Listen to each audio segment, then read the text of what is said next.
Tout le monde, on se retrouve pour cette deuxième partie de l'exercice arrêt maladie. Donc on va à présent assurer un maintien de salaire net à 90% après 7 jours de carence employeur, en sachant que c'est ce même employeur qui va prendre en charge la CSG et la CRDS sur les indemnités de sécurité sociale. Allez, c'est parti.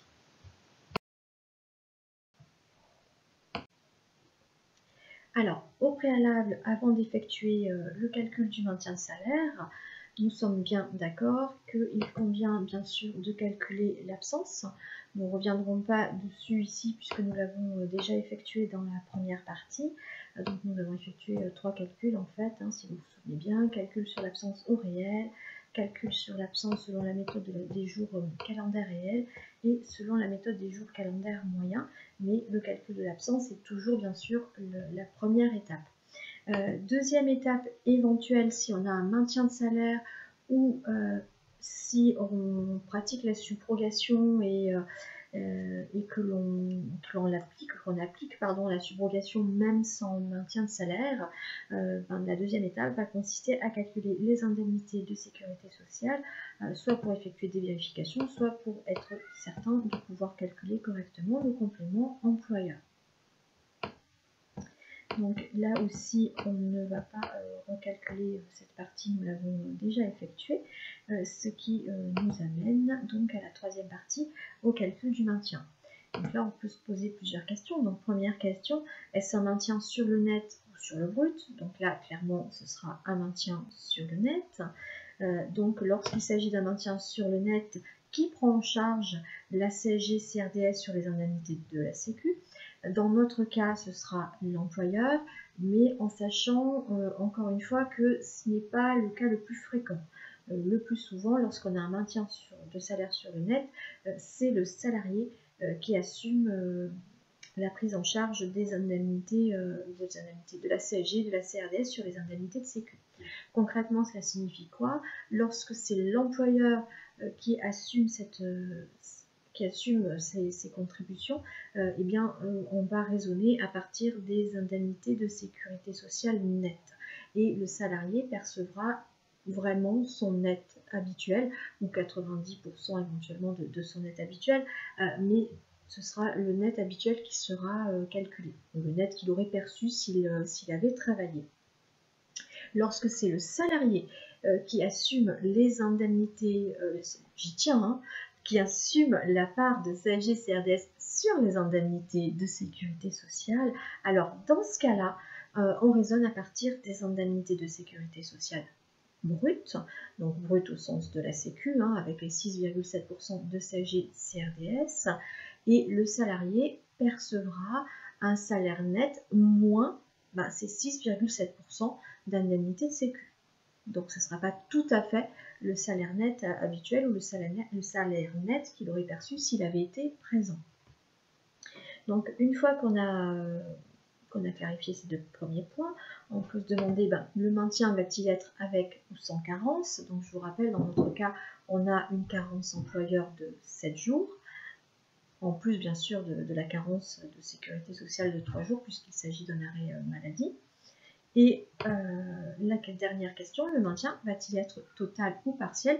Dans notre cas, il va s'agir d'un maintien à 90%, donc un maintien partiel. Donc sachant que cette fois-ci, nous sommes dans le calcul du net et non plus dans le calcul du maintien brut, la première étape va consister à dire quel est ce salaire net habituel. Pour assurer un maintien, même à 90%, je dois connaître le salaire net habituel. Et là, il y a plusieurs possibilités en fait. La plus simple, celle que tout le monde préfère en général, ça va consister à vous donner le salaire net. Vous dire par exemple, le salaire brut est de 2002 et le salaire net est de 1698,58. Où le salaire brut est de 2002 et les charges salariales s'élèvent à 501,42. En quel cas, 2002 moins 501,42, vous pouvez facilement retrouver le salaire net, à savoir 1698,58 €. Ça, dans le cadre des exercices. En situation réelle, ça peut consister tout simplement à préparer un bulletin et éditer un bulletin de paie pour le salarié sans comptabiliser l'absence et sans comptabiliser le maintien de salaire, donc le bulletin tel qu'il aurait été calculé, si le salarié n'avait pas été en arrêt maladie. Et à partir de là, donc on se retrouve avec un bulletin qui ressemblerait à peu près à ceci, hein, dans l'esprit. Et à partir de là, voilà, ok, il a un salaire de base de 2002. Je retrouve toutes les cotisations auxquelles le salarié est soumis. Je retrouve donc mutuelle, etc. Le calcul de la CSG. Et donc, je sais qu'il a un total donc de cotisation de 501,42, ce qui fait un salaire net de 2002 moins 501,42, donc 1698,58 euros. Alors attention, ici je vous montre en fait la cellule qui relève du net à payer. Donc juste une petite parenthèse, dans notre cas, le net à payer est égal au salaire net, tout simplement parce que je n'ai rien ici dans la zone de détermination du net.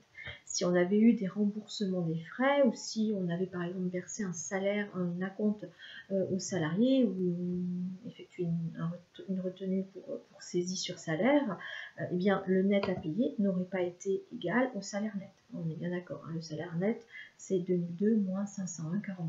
Là, je ferme la parenthèse.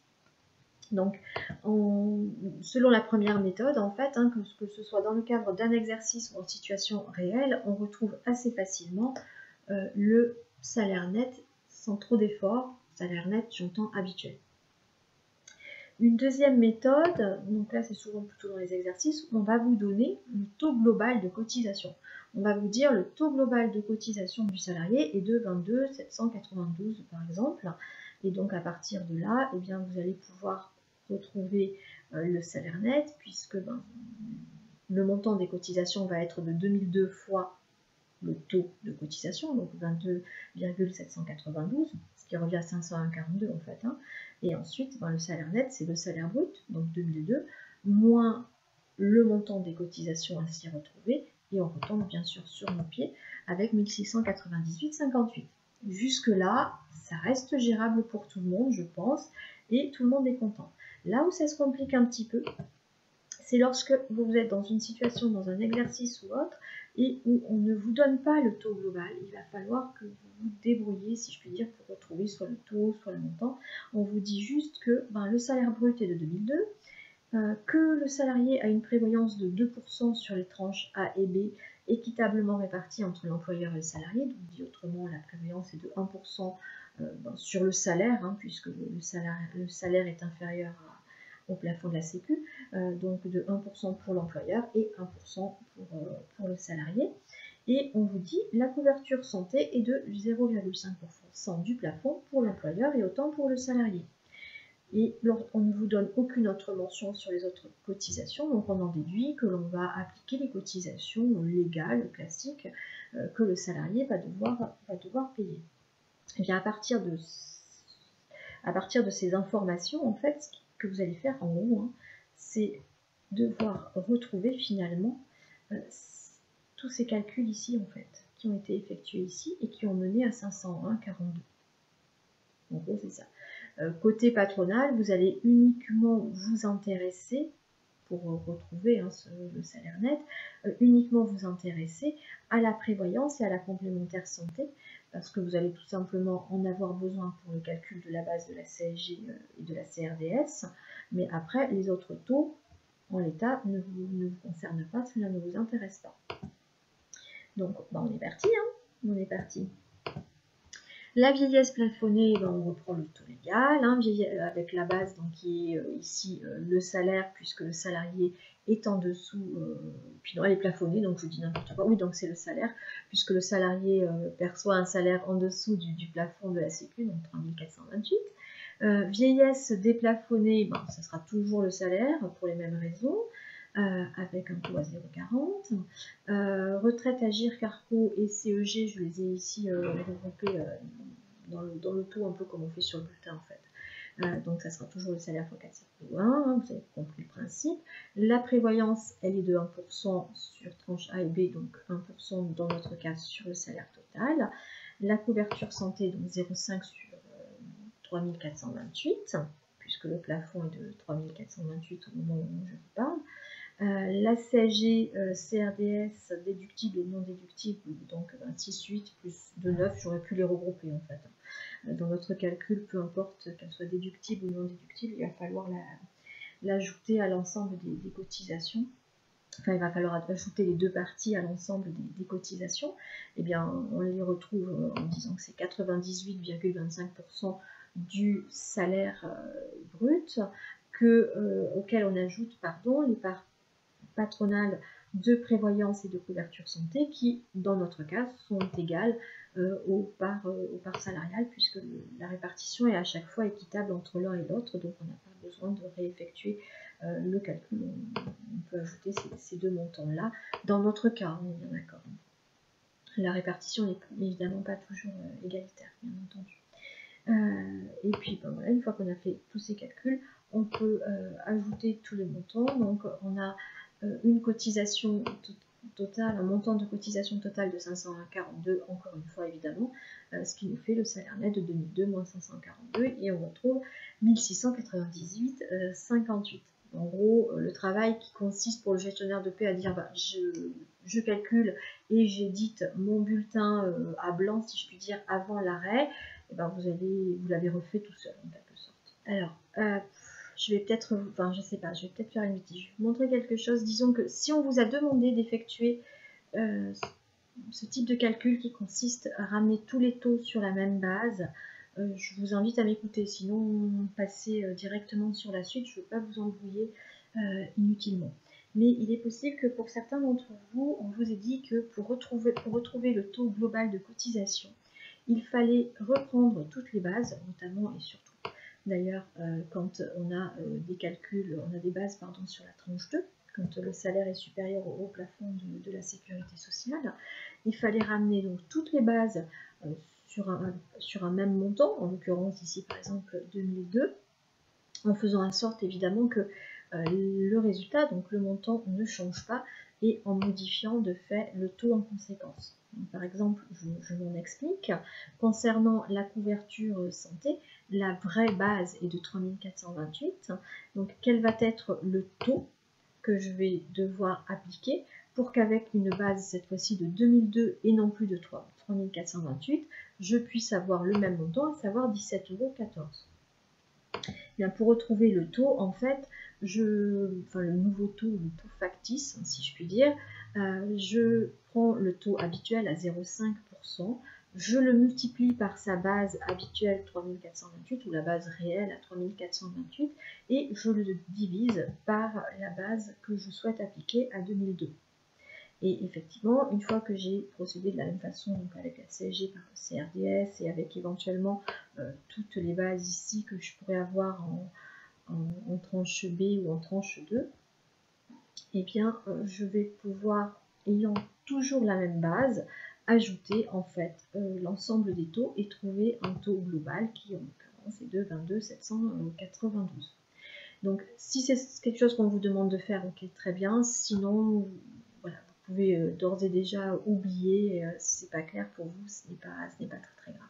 Bon, on continue. Donc là, en gros, là, on vient de calculer le salaire net habituel. Donc il nous reste à présent à calculer le salaire net résiduel. Le salaire net résiduel va être le salaire net habituel, le salaire net qu'aurait perçu le salarié si il avait été présent, moins le montant d'absence, plus l'éventuel complément employeur. Ou si vous préférez, plus le maintien, moins les indemnités de la sécurité sociale sur la période de maintien. Donc pour le calcul, eh bien, on a deux possibilités en l'occurrence. Soit on procède exactement comme on avait fait pour le calcul sur le maintien brut, mais en prenant cette fois-ci le salaire net, donc 1698,58 au lieu de prendre comme référence le salaire brut de 2002, et ensuite on recalcule de la même façon, hein, on commence par calculer le montant de l'absence totale, selon la méthode choisie, hein, au réel, selon la méthode des horaires des jours calendaires réels ou des jours calendaires moyens, puis ensuite on calcule l'absence donc au réel sur la période du maintien, selon toujours les mêmes techniques, et on finit par proratiser en ne conservant un maintien que 90% donc du montant total de l'absence sur la période qui va être indemnisée par l'employeur. Donc en gros, on refait les calculs.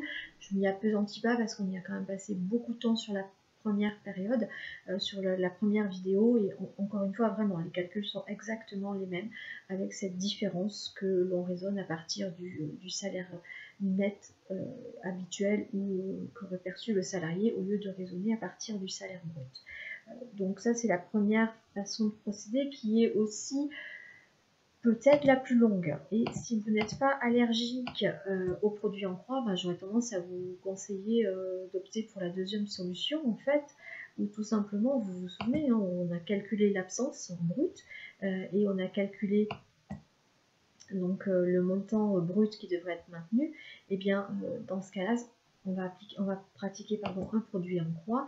J'ai 838,10 € d'absence en brut, et bien en net ça fera 647, puisque je multiplie 838 par le salaire net habituel, je le redivise par le salaire brut habituel, et je procède de même avec le montant brut du maintien. Donc pourquoi je multiplie, vous vous souvenez aussi, hein, pourquoi je multiplie par le net et je divise par le brut, par une petite méthode un petit peu mémotechnique. Et bien parce que je suis du brut, 838 c'est du brut, donc je suis du brut, je veux devenir du net, donc je me multiplie par ce que je veux devenir, je me rapproche de ce que je veux devenir, et je me divise par ce que je ne veux plus être, ce que je suis ne veut plus être, c'est-à-dire du brut. Donc on aurait eu le raisonnement exactement inverse si on était parti du net pour arriver au brut. On est bien d'accord que ce n'est absolument pas un raisonnement mathématique, c'est vraiment une méthode, une mémotechnique pour les personnes qui sont totalement allergiques aux maths, parce que je sais que certaines personnes suivent des cours de paye dans le cadre de formation RH, et pour certains c'est une découverte, c'est super, ils adorent finalement alors qu'ils pensaient qu'ils n'apprécieraient pas. Et pour d'autres, c'est la torture qui continue, quoi. Ils se retrouvent avec des cours de maths du primaire ou du collège qui leur reviennent en mémoire, et j'ai l'impression que c'est affreux à vivre. Donc j'essaie de trouver des trucs, on va dire. Donc une fois qu'on a retrouvé, peu importe la façon dont vous avez procédé, une fois qu'on a retrouvé le montant de l'absence en net et le montant du maintien en net, et ben, il suffit de retrouver le montant du complément employeur. Vous vous souvenez que le maintien, c'est un maintien, donc qu'il soit à 100% ou à 90%, il va être l'addition des indemnités de la Sécu sur la période, plus d'un éventuel complément. Donc le complément sera ce montant total du maintien, moins les indemnités versées par la sécurité sociale aux salariés. En l'occurrence, on raisonne à partir des indemnités de sécurité sociale nettes, qui étaient donc de 33,74 par jour, et on a 5 jours de maintien, donc je multiplie par 5, tout simplement parce que c'est l'employeur, hein, encore une fois, qui assure, qui va, on va dire, assumer la charge des 6,7% de CSG-CRDS. Si elle avait été laissée à la charge du salarié, ici on aurait eu un peu plus de 36 €, c'est-à-dire le montant de l'indemnité de sécurité sociale brute. Et donc le complément employeur aurait été moindre, en fait, tout simplement. Donc je sais que je le répète encore et encore, mais parce que je ne veux vraiment pas qu'il y ait de confusion. À partir de là, eh ben, on peut tout simplement calculer le salaire net résiduel, ça va être le salaire net habituel, moins l'absence, plus le complément, ou si vous préférez, ça peut aussi être plus le maintien de 218 et moins 5 indemnités à 33,74, ça revient au même, hein. Vous pouvez le faire en une ou deux lignes. Et donc la somme ou la soustraction de ces montants donne 1101,19 € lorsque on effectue un calcul selon la méthode, enfin on calcule l'absence selon la méthode au réel. Sachant que le salarié percevra par ailleurs bien entendu 303,66 € de la part de la CPAM puisqu'elle va lui verser, on est dans un cadre où on ne pratique pas la subro dans l'exercice, je vous rappelle. Donc la Sécu devait verser, avait 9 jours à indemniser de son côté, donc 9 fois 33,74, elle va verser 303,66 € aux salariés et elle versera à peu près, elle conservera à peu près les 2,5 € de CSG CRDS sur les indemnités de sécu. Donc lorsque l'on calcule selon la méthode des jours calendaires, l'absence selon la méthode des jours calendaires réels, la logique est exactement la même. Donc soit effectivement vous réeffectuez les calculs que l'on avait effectués pour calculer et pour trouver l'absence et pour retrouver le maintien du net à 90%. Donc vous réeffectuez les mêmes calculs que lorsqu'on les avait effectués avec le brut, mais cette fois-ci vous remplacez par du net, soit vous, toujours pareil, vous faites un produit en croix, le montant de l'absence, quand on raisonnait, quand on avait calculé l'absence en jour calendaire réel, était de 851,67, donc ce qui donne 657,51 en net. Le montant du maintien était de 319,35, ce qui nous donne 246,56. Et à partir de là, toujours pareil, on peut retrouver le salaire net résiduel du salarié. Et bien sûr, 333,66 € seront toujours versés par la CPAM. Et encore une fois, même logique avec les jours calendaires moyens. Vous réeffectuez donc vos calculs, je ne passe pas trop rapidement pour que vous puissiez éventuellement regarder, faire arrêt sur image si vous voulez revérifier par vous-même.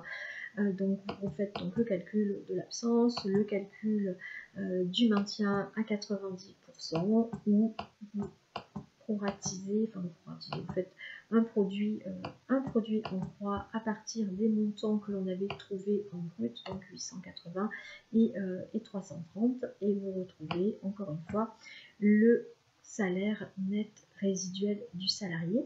Une fois qu'on a retrouvé le salaire net résiduel, la tâche n'est pas finie. À partir de ce salaire net et de l'ensemble de ces éléments, il va falloir retrouver le salaire brut résiduel.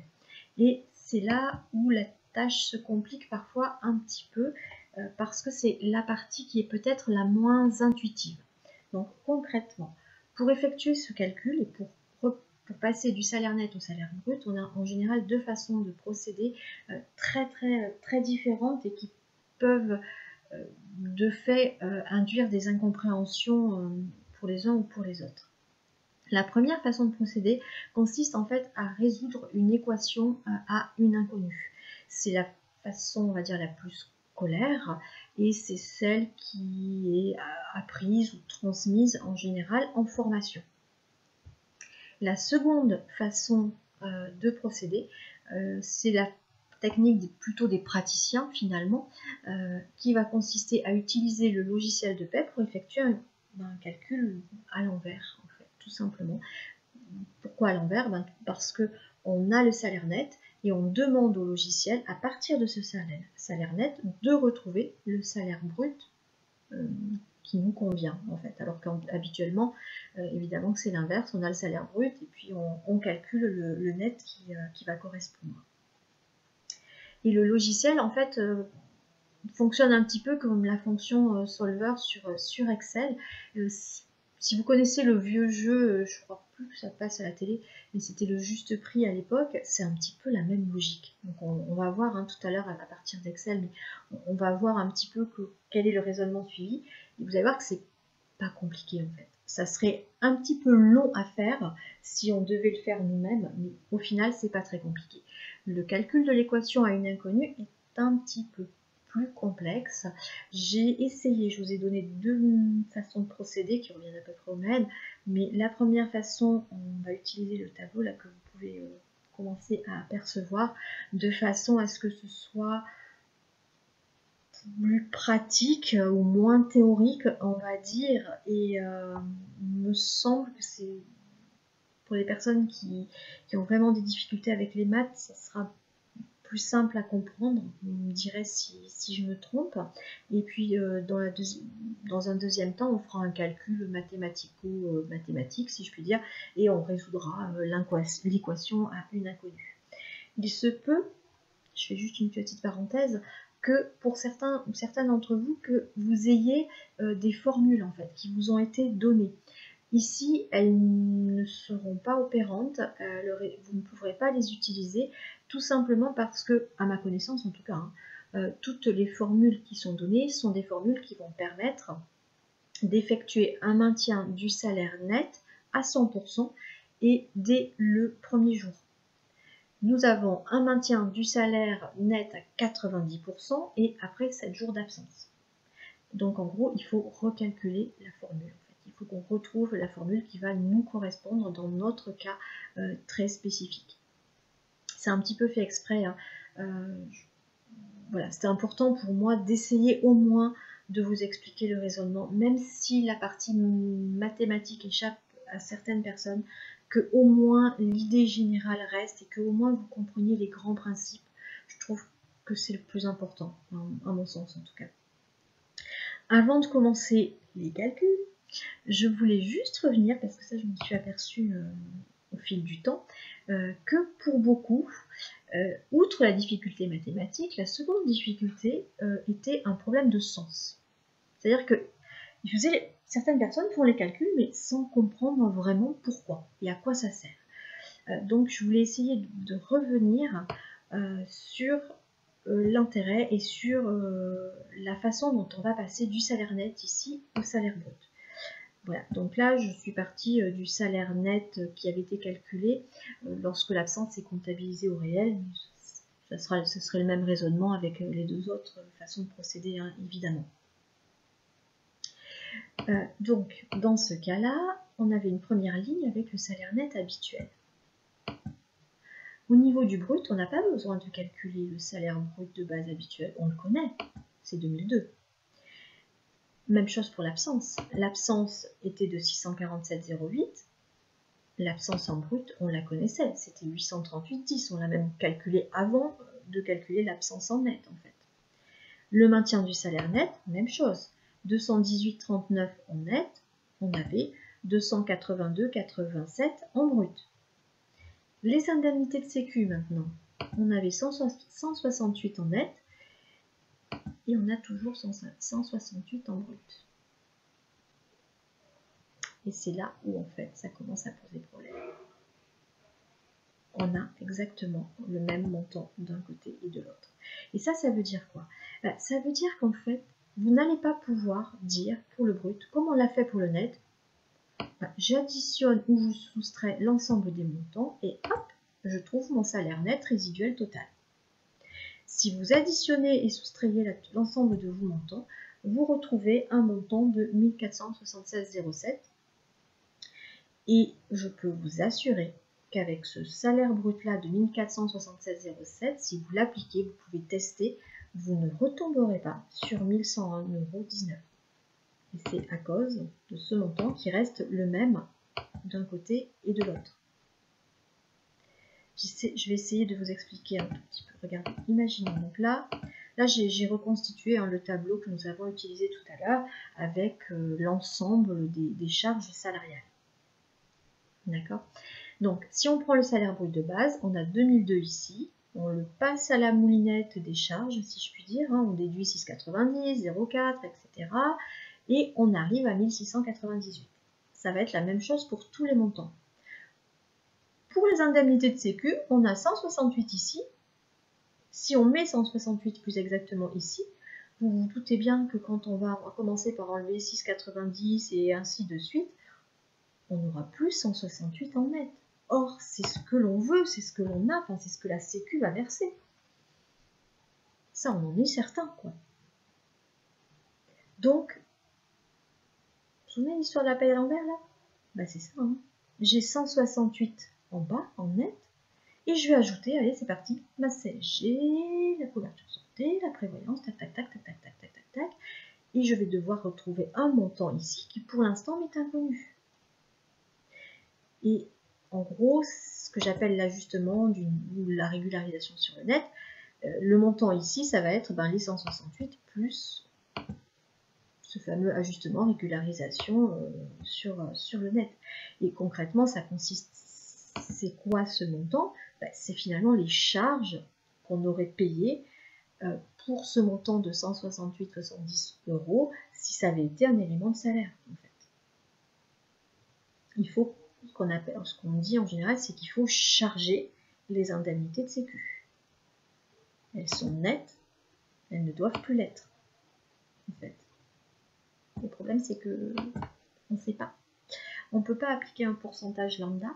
Donc, pour retrouver ce montant, la somme qu'il va falloir ajouter aux indemnités de sécu, eh bien, on va commencer par essayer de calculer le salaire brut résiduel qui correspond au salaire net résiduel de 1101,19 €.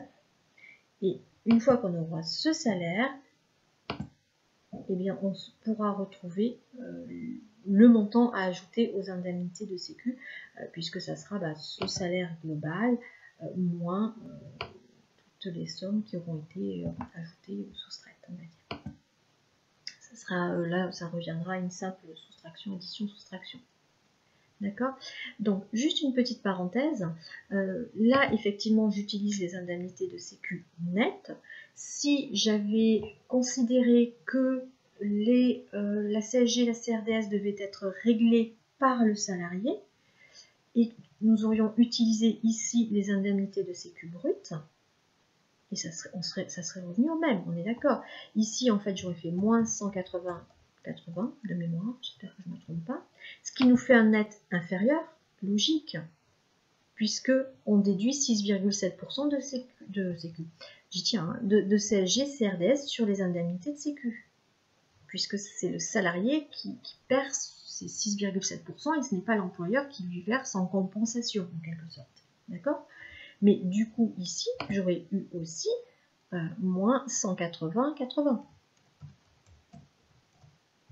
Donc ça veut dire quoi? Donc au lieu de noter IJ net, j'aurais noté IJ brut. Ça veut dire quoi? Ça veut dire que quand on raisonne, quand on essaie de retrouver un salaire net, enfin résiduel, donc quand on assure un maintien sur le net, pardon, peu importe comment la sécurité sociale appelle ces indemnités de sécu, quelque part pour nous, elles sont tout le temps nettes en fait. Il y a des nets et des super nets, si vous voulez, en quelque sorte. Mais pour nous, on est tout le temps dans le net. Et c'est ça qui nous pose un sérieux problème. Et c'est ça qui fait qu'on va être obligé de majorer ici. Puisque, si vous vous souvenez, alors attendez, par contre, je repars sur du 168 pour pas faire n'importe quoi. Si vous vous souvenez, ces 5 IJ là, à 168, elles ont été retrouvées à partir des 3 derniers bulletins de salaire brut. D'accord? Donc, la sécurité sociale prend les 3 derniers mois de salaire brut avant déduction des cotisations. Elle fait sa petite tambouille, ses petits calculs, etc. Et elle reverse le montant au salarié. Et pour lui, c'est du net ou du brut de sécu qui pour nous reste quelque part du net. Donc forcément que ça nous génère un problème ici. Donc, une fois qu'on a compris le principe, eh bien, il nous reste à calculer le salaire brut résiduel. Alors, on va y aller tout doux. Donc, j'ai repris le tableau sur les charges salariales. J'ai juste opéré, parce que ça va être plus pratique, vous vous en doutez bien, une petite opération, une petite modification concernant la CSG. Je l'ai décomposée. C'est-à-dire que j'ai dit, on commence par calculer la CSG-CRDS sur le salaire brut, puis on va ajouter la CSG-CRDS sur la part patronale de prévoyance et la CSG-CRDS sur la part patronale de couverture santé. Et pour pas avoir 6 lignes, parce que ça faisait quand même beaucoup, j'ai regroupé en fait la CSG, le taux de CSG déductible et de CSG non déductible, puisque de toute façon, non déductible des impôts, hein, j'entends, puisque de toute façon les deux sont déductibles des charges enfin du salaire brut en fait. La distinction n'a d'intérêt que pour le calcul de la base imposable en fait. Après, eh ben, j'ai essayé de compléter mon petit tableau. Donc j'ai remis les taux, là jusque là tout va bien. La base, eh ben, à chaque fois ici, donc ça, vieillesse plafonnée, vieillesse déplafonnée, retraite, prévoyance en tranche A, c'est le salaire brut que je ne connais pas, c'est le salaire brut parce que, hein, je vous rappelle bien sûr, le salarié perçoit moins d'un plafond de la Sécu. Sinon on aurait des divergences, ici on aurait une tranche, enfin un plafond, etc. Ça serait un petit peu plus complexe, on va dire, clairement. Et le montant, eh ben, c'est le taux fois la base, donc que l'on retrouve ici à chaque fois. Pour la couverture santé, là je suis tranquille, c'est toujours le même montant. C'est 0,5 fois 3428, ce qui me donne 17,14. Celui-là, je l'ai. Pour la CSG CRDS sur le salaire brut, ben, la base c'est 98,25% du salaire brut que je ne connais pas encore. Et donc le montant, ça sera 9,7 fois 98,25 fois le salaire brut. Pour la CSG patronale sur la part de prévoyance, vous vous souvenez que c'était 1% tranche A et B, donc dans notre cas, ça revient à dire que c'est 1% du salaire brut, et donc le montant sera 9,7% fois 1% fois le salaire brut. Et la CSG CRDS sur la couverture santé, bah là je vais pouvoir la calculer pour le coup, puisque c'est 9,7% que multiplie la part patronale de couverture santé, qui était le même montant que la part salariale, soit 17,14, donc c'est 1,66. Et tous ces montants additionnés vont donner ce que j'ai appelé C, c'est-à-dire les cotisations salariales. Est-ce que pour vous, jusque-là, tout va bien? Vous ne pouvez pas me répondre. Bon, vous me direz si jusque-là, tout allait bien pour vous. On va le dire comme ça. Donc, une fois que j'ai fait mon petit calcul, je peux dire que le salaire brut, c'est égal au salaire net plus les cotisations. Jusque-là, ça va. Donc, le salaire brut, c'est égal à quoi? Mon salaire net, ok, je l'ai. 1101,19 €, plus les cotisations, plus tout ça, en fait. En gros, on est d'accord. Donc là, je vais pouvoir effectuer des petits regroupements. Déjà, je vais pouvoir regrouper l'ensemble des montants chiffrés, enfin quantifiés. Donc le salaire net, la base de la couverture santé salariale et la part patronale de CSG CRDS sur la couverture santé.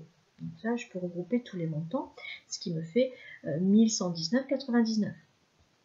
Je vais pouvoir aussi additionner tous les taux, enfin les 3 taux, si je puis dire, parce qu'ils correspondent, ils s'appliquent tous au salaire brut. Ils sont tous multipliés par le salaire brut, la base est la même pour tous en fait.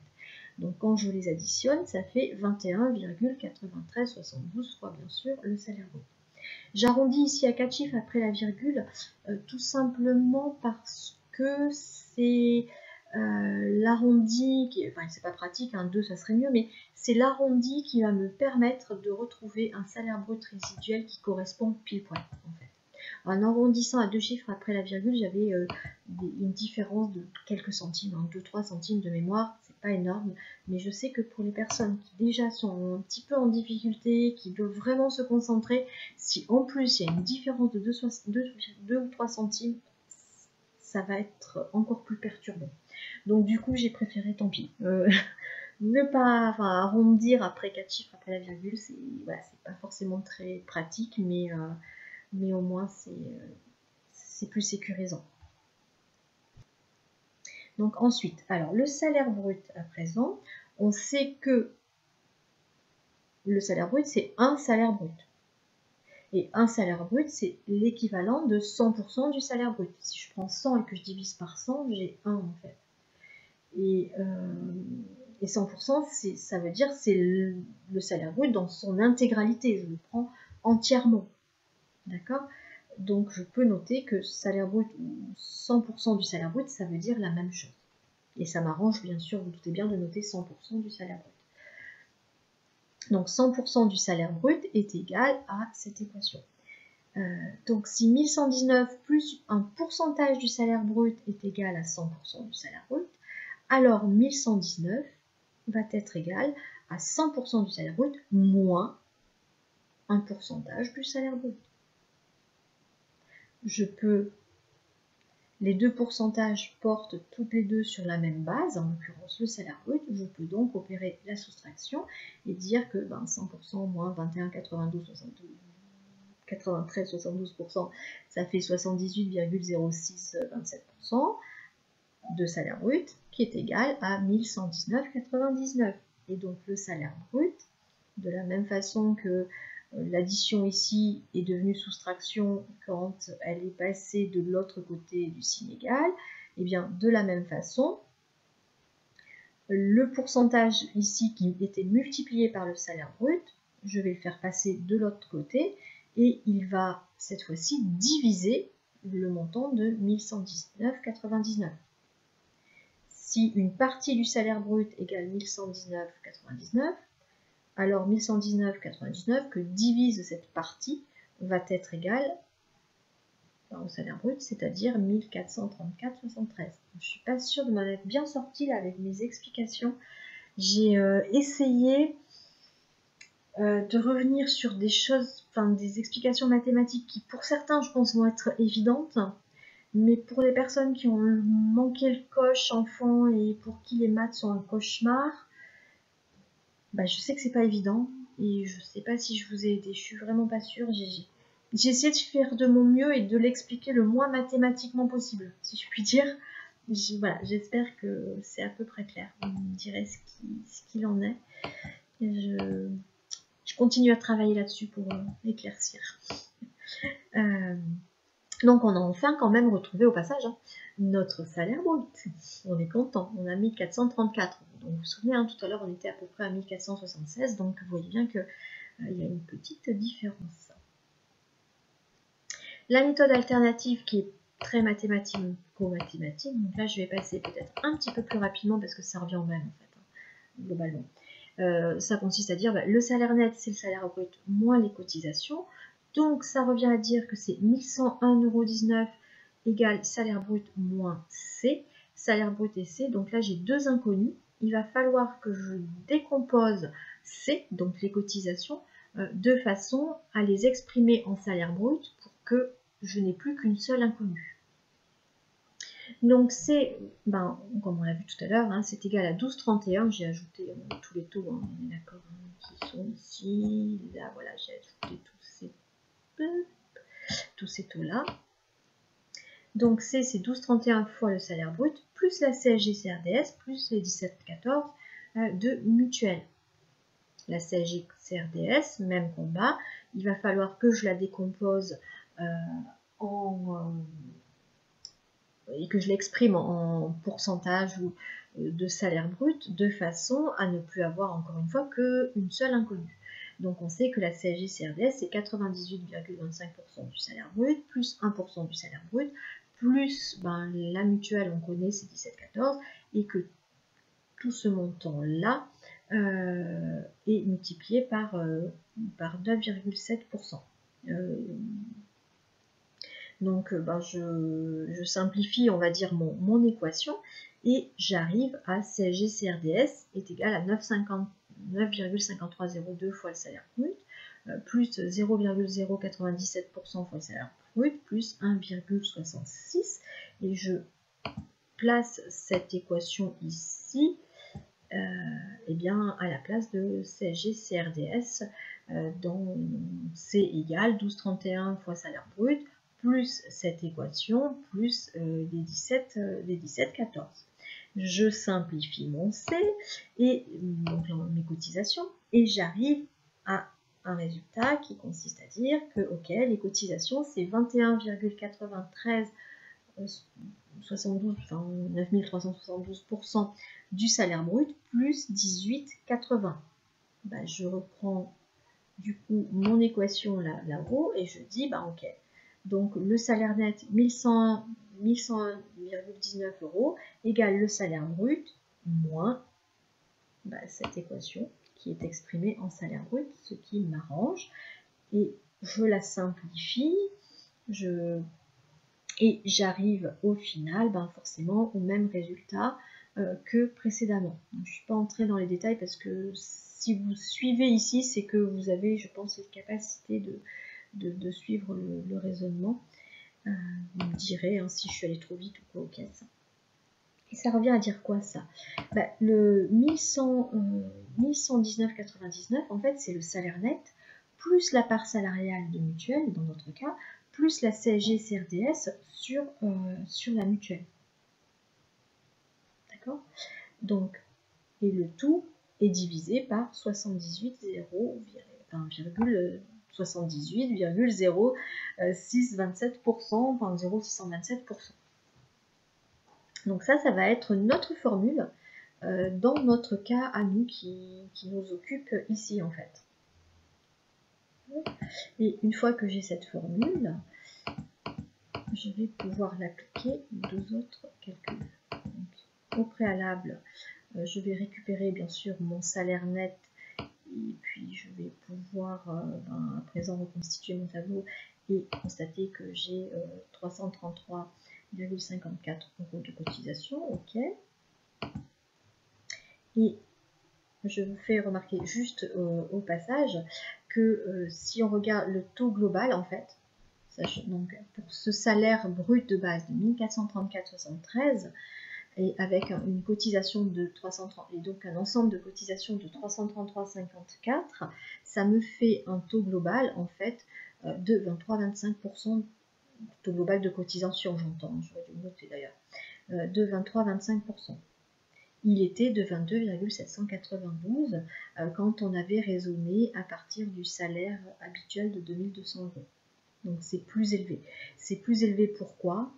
Et c'est la raison pour laquelle on a dû en grande partie faire tous ces calculs en fait. Donc on n'aurait pas pu utiliser ce taux-là en fait, on n'aurait pas eu le bon résultat.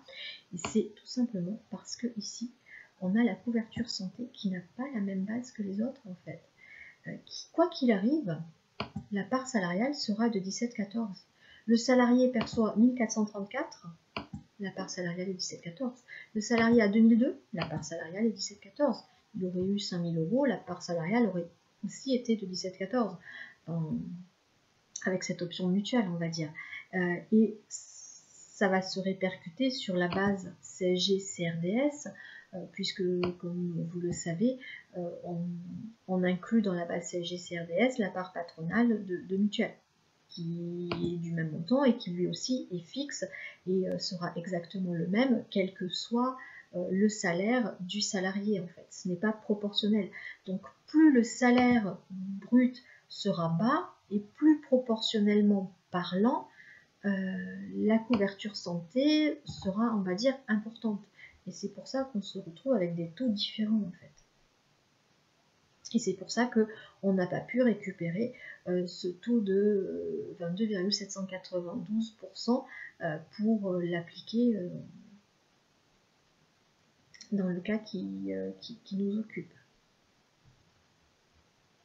Et dire, ok, j'applique ce taux de 22,792 aux 168 €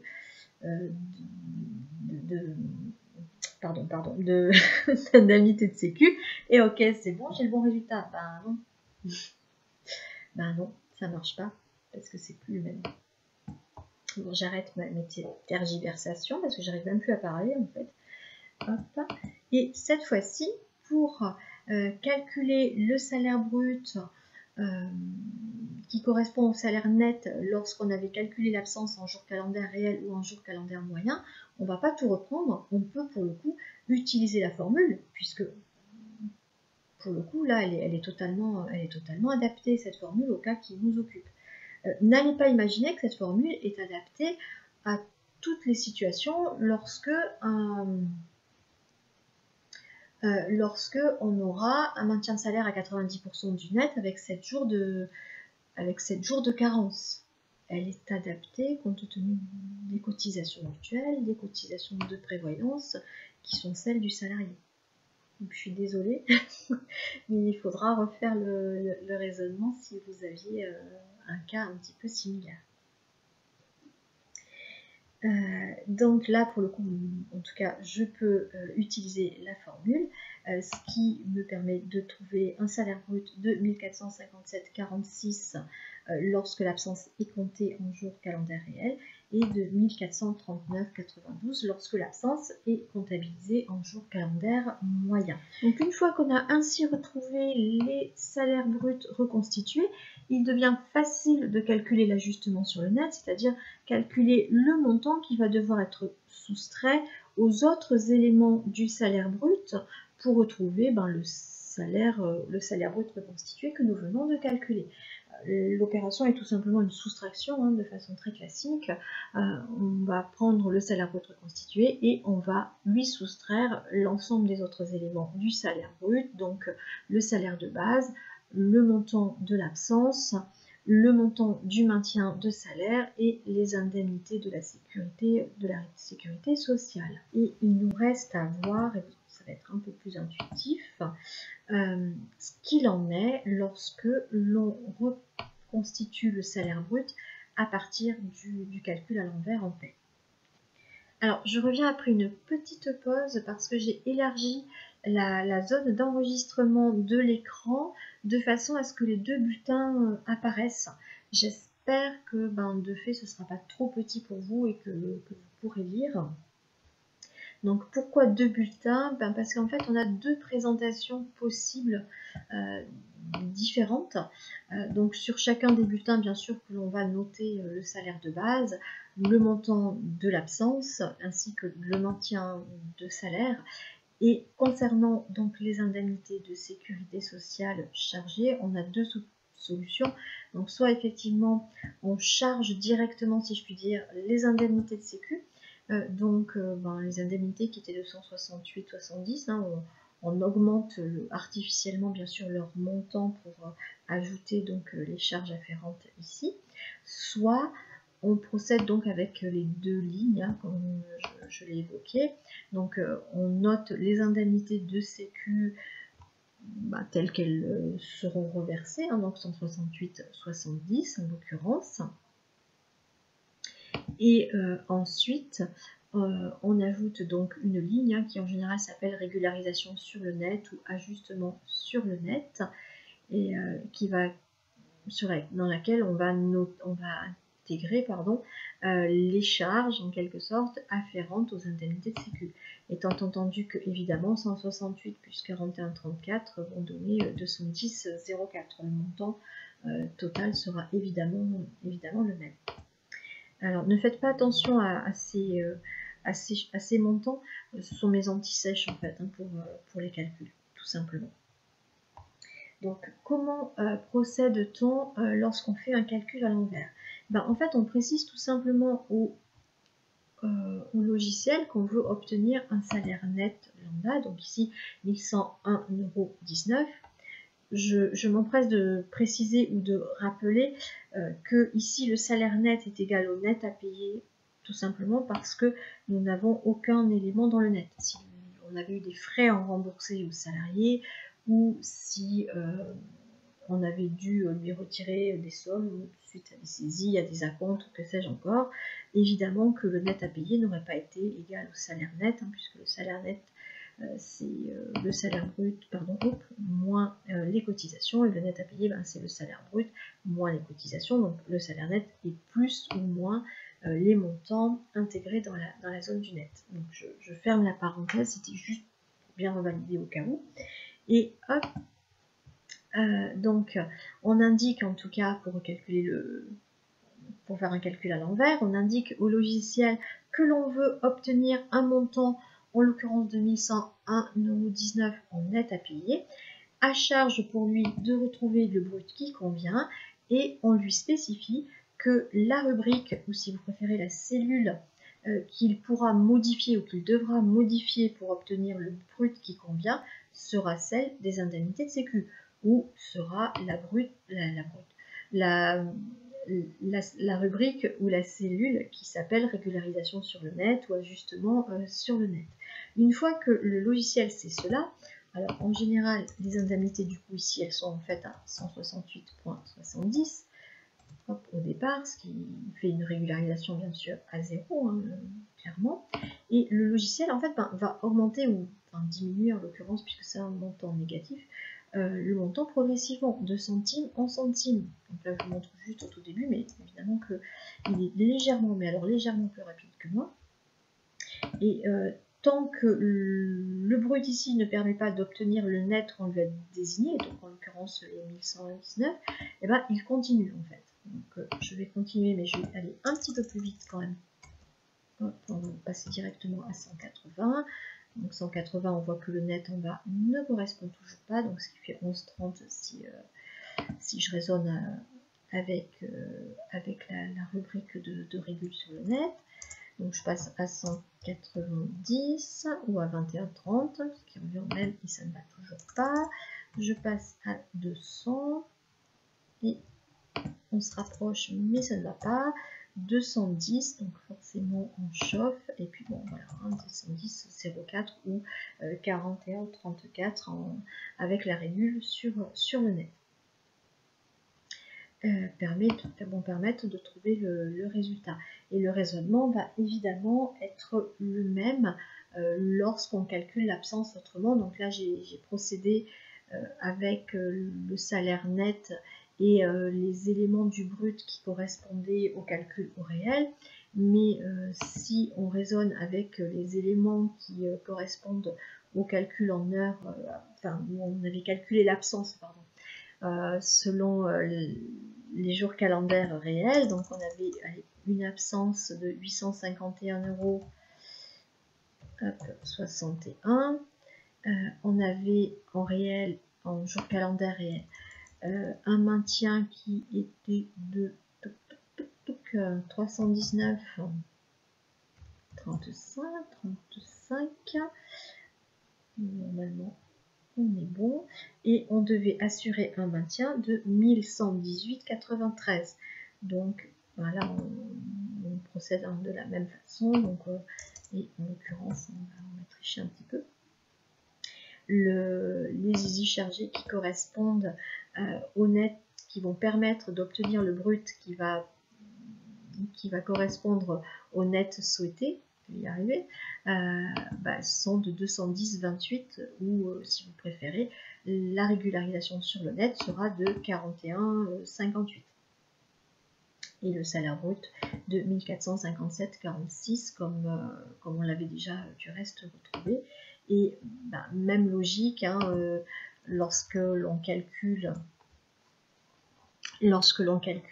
selon la méthode des jours, l'absence selon la méthode des jours calendaires moyens, l'absence elle était de 880, et ici c'est la troisième, donc 880 d'absence. On a un maintien à 330, hop, et on devrait, pourquoi ça ne correspond pas, parce que oui, je fais n'importe quoi. Hop, pardon, 880 ici. Donc là, du coup, on va revenir à 168, 70. On a un maintien à 330 et on devrait avoir un net qui est de 1105,24 €. Donc pour aller à 1105,24 €, il nous faut en fait un brut. Comme ça, le logiciel ne le sait pas. Hein. Il raisonne, enfin vraiment, il ne fait pas de calcul lui en fait, hein, il augmente progressivement les indemnités de façon très bête, si on peut dire. Mais en tout cas, nous, on le sait parce qu'on a fait le calcul. Il nous faut un brut de 1439,92, ce qui nous fait donc des indemnités chargées à 210,08 si tout va bien. Et oui, tout va bien. Ok.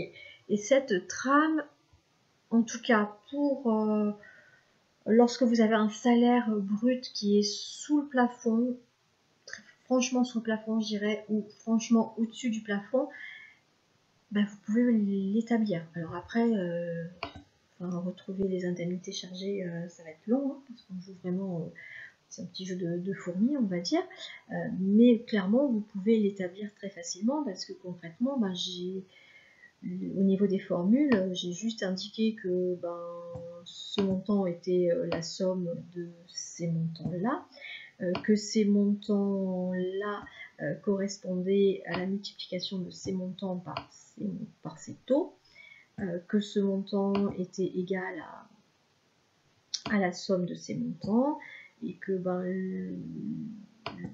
le salaire net, en l'occurrence, et le net à payer est égal au salaire brut moins 334, et éventuellement moins les montants ici.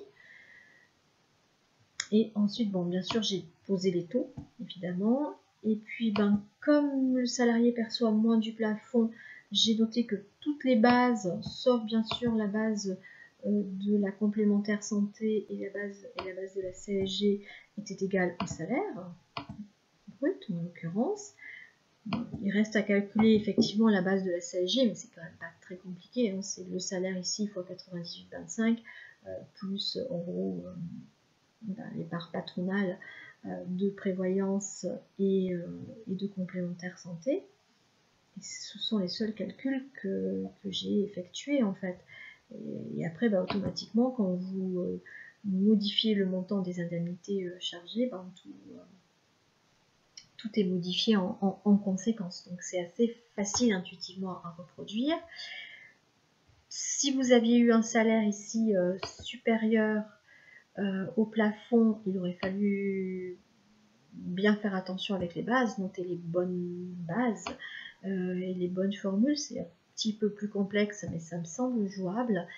Là où ça me semble plus compliqué, si vous aviez eu un salaire ici, susceptible, on va dire, de basculer un coup sous le plafond, un coup au-dessus du plafond, parce que là, ça aurait été très compliqué parce qu'il vous faut surveiller à la fois vos bases là et le salaire ici, et faire en sorte vérifier que le salaire qui convient finalement n'a pas tout fait basculer d'un côté ou de l'autre. Enfin, ça me semblerait compliqué.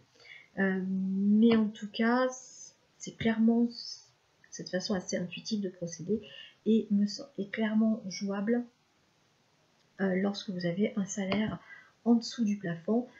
C'est un petit peu plus complexe, mais ça reste possible avec les salaires qui sont franchement au-dessus du plafond. Donc si ça peut vous aider dans un premier temps, même si ça prend plus de temps, j'ai presque envie de dire, pourquoi pas, allez-y, hein, raisonnez de cette façon-là. Il n'y a pas de mal à le faire.